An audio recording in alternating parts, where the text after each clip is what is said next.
The attributes of the mind and the body. Chapter 2. Through the vision of creation, the mind rises to the knowledge and the love of the Creator. The eyes, for example, are lifted up to look at the sky. The image of the sky is impressed upon the so-called retina of the eyes. And as soon as this image appears there, the message is received in a flash by the express carriers of the spirits that transmit it with incredible speed through the channels of the nerves to the brain, which is the source of the entire nervous system.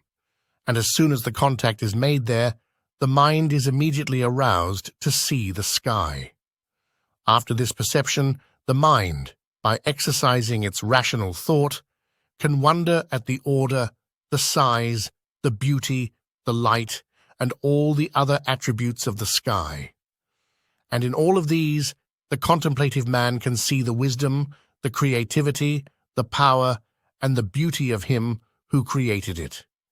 He can thus reason and say, if the sky which is created is so beautiful, so full of light, how much more beautiful and more luminous is the Creator of the sky?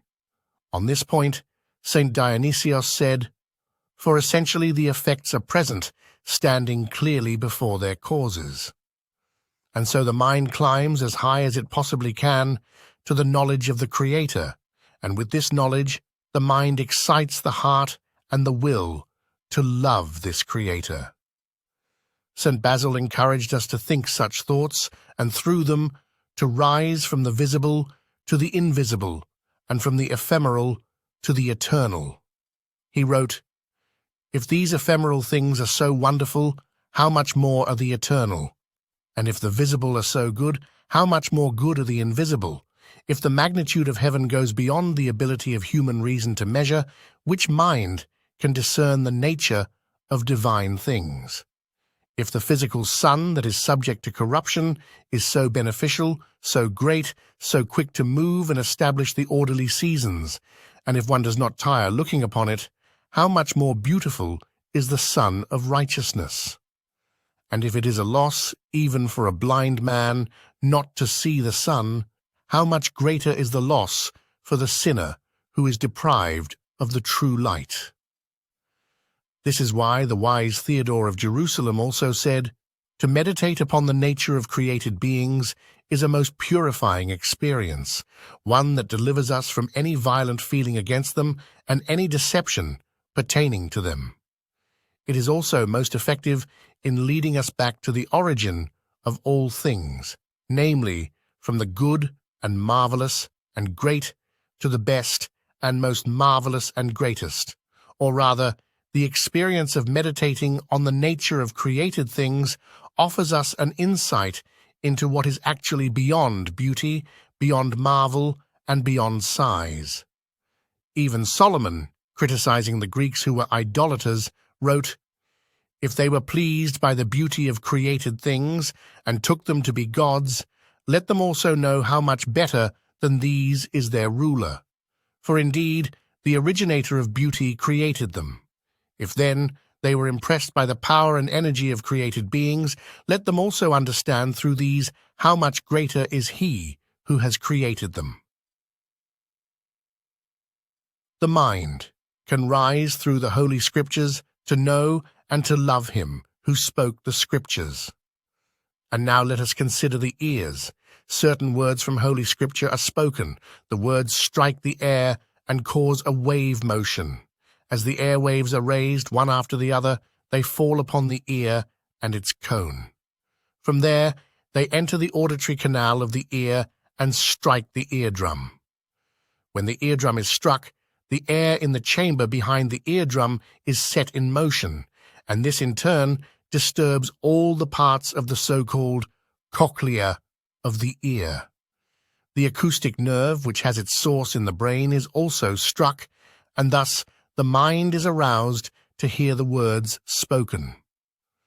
After this initial hearing, the mind begins to distinguish the grace, the truth, the wisdom, and the other virtues of that spoken message.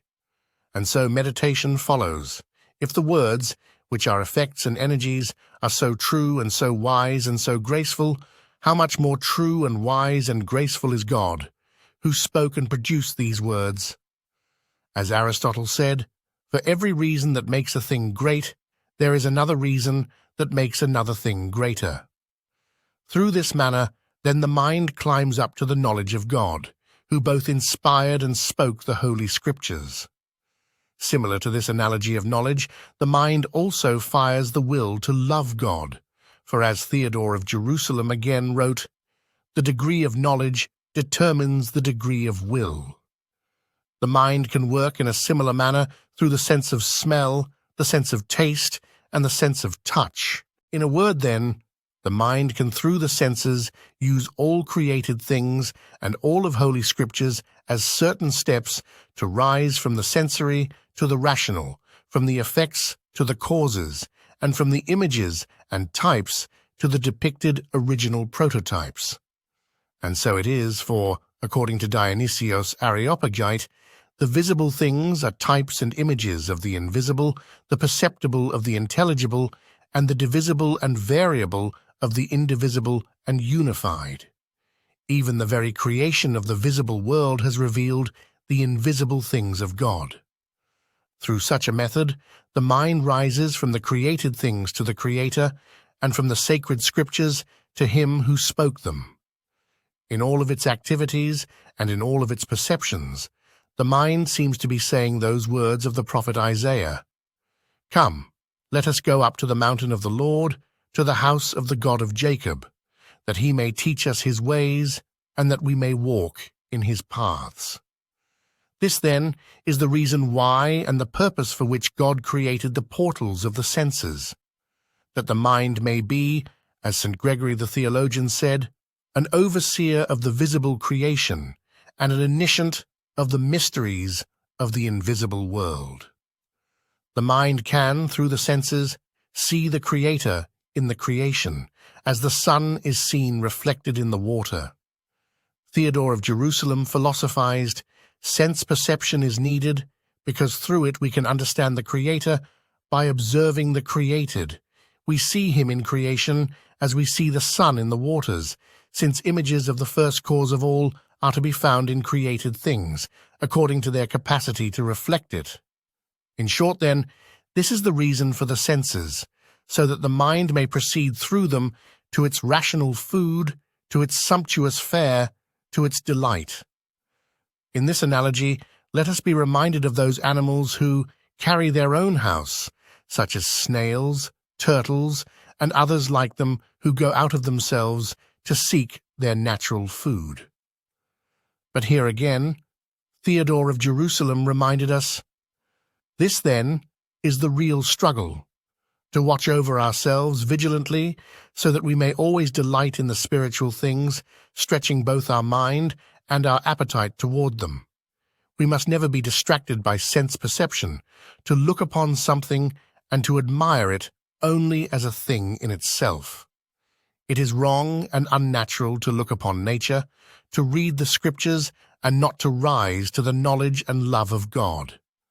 Now there are, of course, those who do not use the senses and the subsequent meditation on creation and Holy Scripture to rise through them to the knowledge and love of God, who both spoke the Scriptures and created the world. On the contrary, such people use this sense perception simply for human aggrandizement, for the marvel and mere pleasure of the corruptible beauty in creatures, and for other bodily purposes. Or at least, they simply remain on the level of the limited purposes of the creatures and of the Scriptures.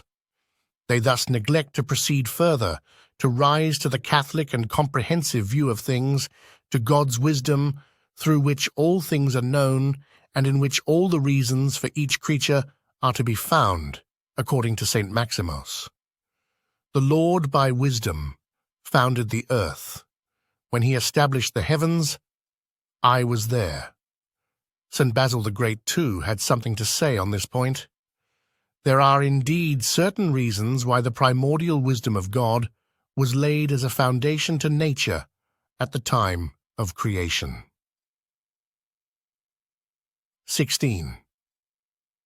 Now those who do not rise, through the reason endowed in nature and in the Holy Scriptures, to the hypostatic logos of God, those who do not love him, through whom all things were made, as most of the worldly philosophers do not. All of these people act contrary to the Creator's purpose in nature and in Holy Scripture. And according to the wise and most insightful Callistos, the thought of such people has lost its natural tendency and has become unnatural. This has occurred because they use the means as ends in themselves and the causes as results, and they love the gifts more than the giver and the creatures more than the Creator, as St. Augustine has said. Since creation was not created for itself, but for the vision and glory of its Creator, it is not proper that it should be seen and admired for its own sake, but rather for the sake of its Creator. It is the same with the mirror, which one does not look at for its own sake, but for the sake of the one reflected in it. We may add, finally, that the secondary goal and purpose for the creation of the senses is so that the material body may be able to enjoy through them material nourishment, growth, and life. Truly, I do not know what to marvel at most, the palace that is so intricately constructed, or the king who dwells therein. But of these two, I must certainly marvel most at the master artist and creator, who with infinite wisdom not only created both of them, but also united the mind and the body in such perfect harmony.